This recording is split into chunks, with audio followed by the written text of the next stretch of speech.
Hello అండి. అందరికి నమస్కారం. నేను మీ doctor Jamna Sirisha Goud BAMS and MS Ayurveda. ఈ రోజుల్లో చూసుకుంటే ఎండలు బాగా కాస్తున్నాయి అండ్ వర్షాలు కూడా బాగా పడుతున్నాయి.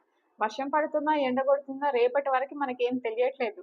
సో, ఈ వర్షం పడినా, ఎండ కొట్టినా గూడా బాడీకి తేమ అనేది ఉంటుంది. వర్షం పడితే తడి వల్ల తేమ ఉంటుంది. అండ్ ఎండలు కొడితే స్వెట్ వల్ల తేమగా ఉంటుంది. సో, స్కిన్ ఇన్ఫెక్షన్స్ వచ్చే ఛాన్సెస్ ఉంటాయి. సో, ఈరోజు మనం ఫంగల్ ఇన్ఫెక్షన్ ఎందుకొస్తుంది అనే దాన్ని మనం తీసుకుందాం టాపిక్ ఈరోజు. సో, ఈ ఫంగల్ ఇన్ఫెక్షన్స్ ఎందుకొస్తాయంటే, ప్రధానంగా కఫ అండ్ పిత్త దోషం అధికం వల్ల వస్తుంది. అండ్ వాత కూడా అప్పుడప్పుడు ఇన్వాల్వ్ అయ్యే ఛాన్సెస్ ఉంటాయి. ఇవి ఎందుకు ఇంబాలెన్స్ అవుతాయి బాడీలో అనే కారణాలు ఇప్పుడు మనం చూసుకుందాం.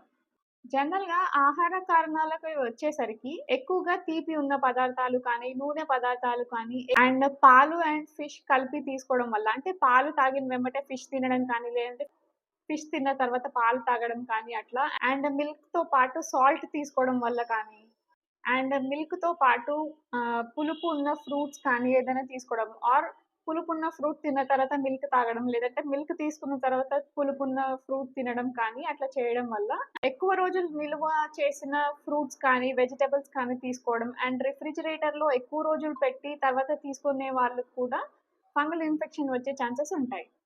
అండ్ ఎక్కువ ఫర్మెంటెడ్ ఫుడ్స్ అంటే ఇడ్లీ కానీ, దోస కానీ అట్లా నానబెడతాం కదా! అవి ఎక్కువ రోజులు కూడా నిలువ చేయొద్దు. ఎందుకంటే ఫంగల్ స్పోర్స్ అనేటివి ఫార్మ్ అవుతాయి రిఫ్రిజిరేటర్‌లో పెట్టినా కూడా.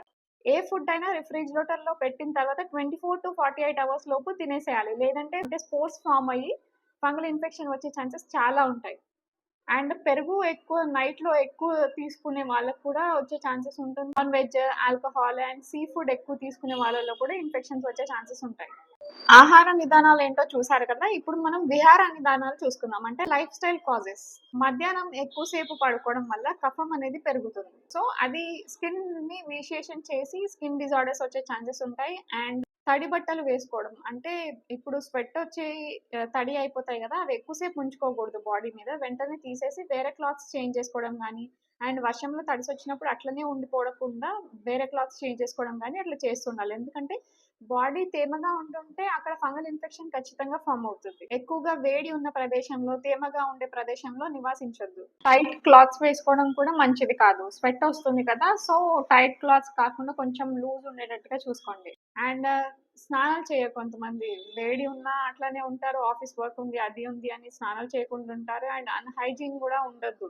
అన్‌హైజీన్ అంటే బాత్ చేయకుండా ఉంటే అక్కడ స్వెట్ అనేది ఫార్మ్ అవుతుంది. సో, దానివల్ల ఫంగల్ ఇన్ఫెక్షన్స్ అనేటివి వస్తాయి.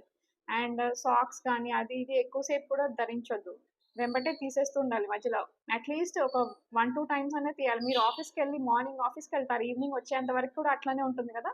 సో, అప్పుడప్పుడు షూస్ ఇప్పి ఉండడం కానీ, అట్లా ఎయిర్‌కి ఎక్స్‌పోజ్ అవుతూ ఉంటే మీకు తేమ అనేది ఉండకుండా అక్కడ ఫంగల్ ఇన్ఫెక్షన్ ఫార్మ్ అవ్వకుండా ఉంటుంది. అండ్ ప్రకృతి వికారాలను కూడా ఆపొద్దు. అంటే యూరిన్ కానీ, స్వెట్ కానీ ఆపకుండా చూసుకోవాలి. యూరిన్ అంటే మీరు యూరిన్ వచ్చినా కూడా వెళ్ళకుండా ఉంటే అది సపరేషన్ అన్నట్టే కదా! సో, దానికి ఆపుకోకండి యూరిన్‌కి. అండ్ స్వెట్‌ని కూడా ఆపుకోకండి.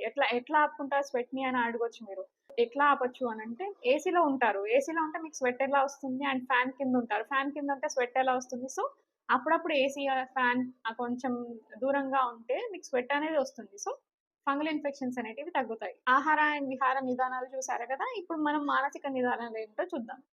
మానసిక ఒత్తిడి, ఆందోళన, భయం, కోపం వల్ల పిత్త అండ్ రక్త దోషాలనేటివి దృష్టి చెందుతాయి. ఫలితంగా చర్మ వ్యాధులనేటివి వస్తాయి. సో, ఇప్పుడు నేను పైన చెప్పిన కారణాలు ఆహార, విహార అండ్ మానసిక కారణాల వల్ల కఫ, పిత్త, రక్త అనేటివి దూషించి అవి మాంసంలో అండ్ స్కిన్‌లో స్థిరపడి మనకి స్కిన్ ఇన్ఫెక్షన్స్ కలిగిస్తాయి. ఫలితంగా దురద అంటే ఇచ్చింగ్ ఎక్కువగా ఉండడం, దహనం అంటే బర్నింగ్ సెన్సేషన్ ఎక్కువగా ఉండడం, ఎరుపు అంటే రెడ్‌నెస్ ఎక్కువగా ఉండడం, గడ్డలు అంటే ఎరప్షన్స్ అంటే స్కిన్ మీద ఇట్లా వస్తాయి కదా! అలా రావటం గానీ ఫార్మ్ అవుతూ ఉంటాయి. సో, ఎక్కువ కఫ అండ్ పిత్త దూషించే ఆహార విహారాలను అణిచేయండి. అండ్ విరుద్ధ ఆహారాలు ఏవైతే నేను చెప్పానో ఆహార విధానాల్లో అవి ఆపేయండి. తడిగా ఉండే జీవన శైలి వల్ల కఫ, పిత్త, రక్త దూషించడం వల్ల అండ్ త్వక్ ధాతువు గూడా దూషించడం వల్ల ఫంగల్ ఇన్ఫెక్షన్స్ అనేటివి వస్తాయి. సో, కారణాలేంటో చూసారు కదా! అవన్నీ మీరు అవాయిడ్ చేస్తే మీరు ఫంగల్ ఇన్ఫెక్షన్ గానీ, స్కిన్ ఇన్ఫెక్షన్స్‌కి గానీ దూరంగా ఉండొచ్చు. నేను చెప్పిన రీజన్స్ అన్నీ మీకు అర్థమయ్యాయి అనుకుంటున్నాను. సో, ఈ ఫంగల్ ఇన్ఫెక్షన్ ఎవరికైనా ఉంటే, ఎవరికైనా వస్తుంది అని అనిపిస్తే వాళ్ళకి షేర్ చేయండి. Thank you.